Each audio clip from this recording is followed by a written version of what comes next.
دەسەڵاتی پارتە ئاینەکان لە عێراق شکست بەخۆیەوە دەبینێت لە خۆپیشاندانەکانی ڕۆژانی هەینی جەماوەر پڕ بەدەنگەوە دروشمی گەندەڵی پارتە ئاینەکان بەرز دەکاتەوە و دەڵێتن بە ناوی ئاینەوە جەردەکان دزیمان لێ دەکەن.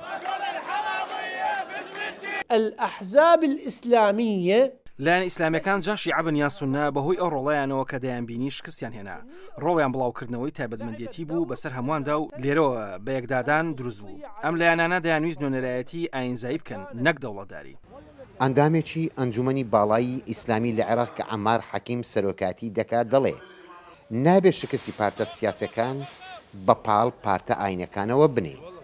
الحديث على أنه هذه الأحزاب قسەکردن لەسەر ئەوەی لە ساڵی 2023 و ئەم لایەنە ئیسلامیانە عێراق بەڕێوە دەبن دەشێت بە گشتی قسەیەکی بێبنەما بێت چونکە هەموو لایەنەکان بەشدار بوون ئەوەی کە بەرپرسیارەتیەکە لە ئەستۆی هەندێک بنرێت لە پێناون بێتاوان ناساندنی لایەنی تردا لەو بڕوایەدام ڕوانینەکە پێویستی بە پێداچوونەوە هەیە. بەپێی بۆچوونەکانی هەڵبژاردننی داهات و بەڵانسی پارتە ئیسلامیەکان بەرەو نزنبووندا دەڕوا بەهۆی ئەوەی کە دەیان ساڵە بەڵێن بەگەڵی عێراق دەدەن بەڵام بەڵێنەکانیان بەجێ ناگەێنن. لایەنە ئاینیەکان ڕێژەیەکی خەڵکی خۆیان لەدەستداوە بەهۆی ئەو پەیمانانەی لە کاتی هەڵبژاردنەکاندا دایاندا بە عێراقیەکان مەخابن نە پەیمانەکانیان بەجێگەیاند و ئەو هیوایانەش لای عێراقیەکانیش دروستیان دەکرد نەهاتنەدی.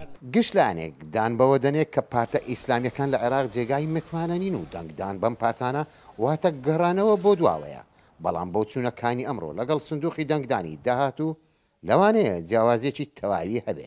لە بەغداوە نزار عەبدوڵڵا دەنگی ئەمریکا.